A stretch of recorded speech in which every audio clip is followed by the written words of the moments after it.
So, don't say I didn't tell you so, but, well, shall we say the Brextremists and the Brexiteers are now starting to blame the 48%. And I told you it would happen. I told you it would happen. But Brexit and its supporters still seem convinced it is going swimmingly.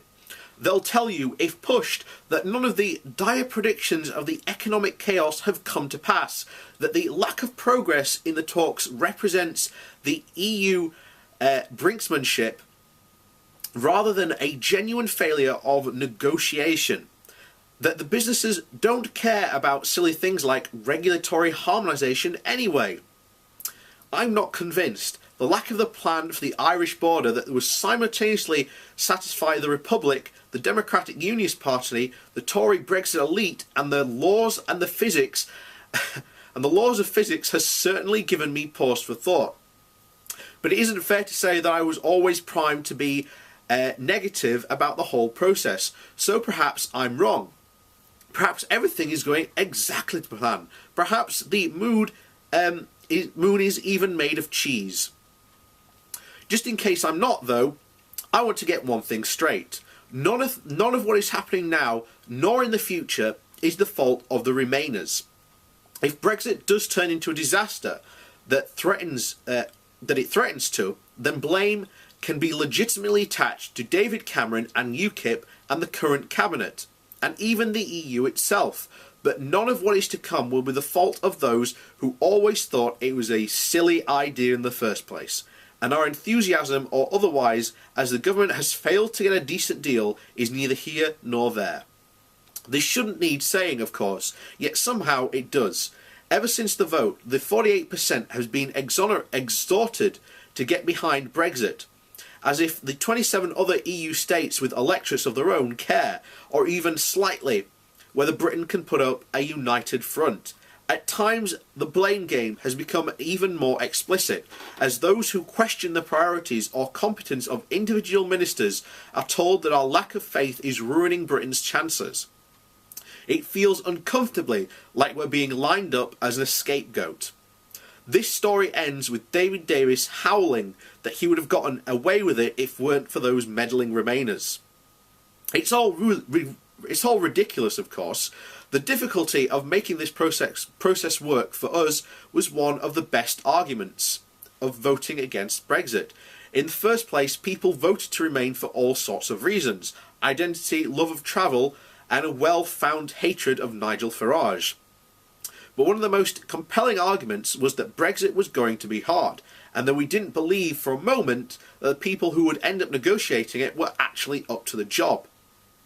There is a reason that every British Prime Minister still walking the earth up and down, including the current one, entirely opposed this clusterfuck. Even though the vote of some kind of sanity still seemed plausible, even after the vote, some kind of sanity still seemed plausible, the obvious agreement is to use a line of shamelessly stolen from Stephen Bush. Norway, but with its immigration instead of fish. Single market membership, but with a tighter hold on immigration policy. That would seem to satisfy the expectations of those who voted for Brexit, and while it would have been worse than actually being a member of the EU, would have meant paying more money for less influence. It would have had the advantage of not steering the entire British economy straight off a side of a cliff. Which I've said before, and I've made this case before on many videos, that we need to go for the Norway option, which is staying in the customs union, staying in the single market, but we have absolutely no influence. And that will have huge negative side effects, but it will please, bizarrely, a lot of people. Agreeing such a deal, though, would have required a realistic assessment of both what Britain could offer and what the EU might want. It would have required an honesty about the fact that since the EU's priority was to show that there is a cost to leaving the club, Britain would need to be ready and willing to actually cover that cost. And it would have required goodwill, not just in Brussels, but in the other 26 national capitals. that we find ourselves as the clock starts to run down with precisely none of those things is in no way the fault of the Remainers. It is the fault of the Conservative Party, more frightened of its own right flank than of the economic consequences of a hard Brexit.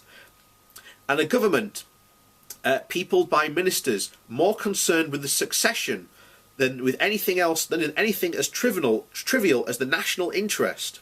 It is the fault of the Brexit elite, who knowingly misled voters about the costs and benefits of Brexit to win themselves the referendum, and who dismiss all attempts to hold them account as Project Fear. It is the fault of the entire political and media establishment, who mistakenly believe that just because they don't read the German or Irish press, that they are somehow incapable of reading ours. Brexit, the biggest, most difficult foreign policy challenge this country has faced in 70 years, and making it work would require serious effort from serious people. But we don't have serious people. Instead, we have Theresa May and Boris Johnson. And let us not forget the man who was literally fired from a previous cabinet after the head of civil service described his actions as a security risk. Liam Fox, at the point where the thinking person's Brexiteer is David Davis, a man who under 18 months ago seemed unaware that the Republic of Ireland was a separate sovereign state. You know that we're in trouble. It was entirely predictable that Brexit would go wrong. It was arguably avoidable even after the vote, and that we are running headlong towards a cliff anyway is entirely the fault of a conservative Brexit elite who long ago began to believe its own deluded post-imperialist bullshit. This is not the fault of Remainers. You know, you won. Brexiteers, get over it. This is your mess now. Own it. So that's the point. You literally have a state now where the winners are now blaming the losers for basically things that are going to go wrong.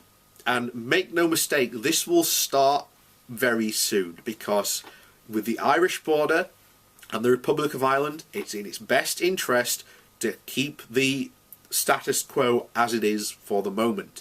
And remember, Northern Ireland was 60-40. They plainly voted to remain.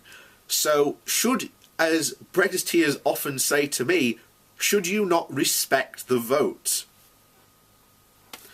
So that's the, shall we say, hilarious situation we are now in. And of course, Brexit will continue this clown car ride that we got on June the 26th, and it is no sign of stopping anytime soon. And I'm going to continue this because it deserves to be talked about, because there are so few people on YouTube actually talking about Brexit and bringing to light some of these things.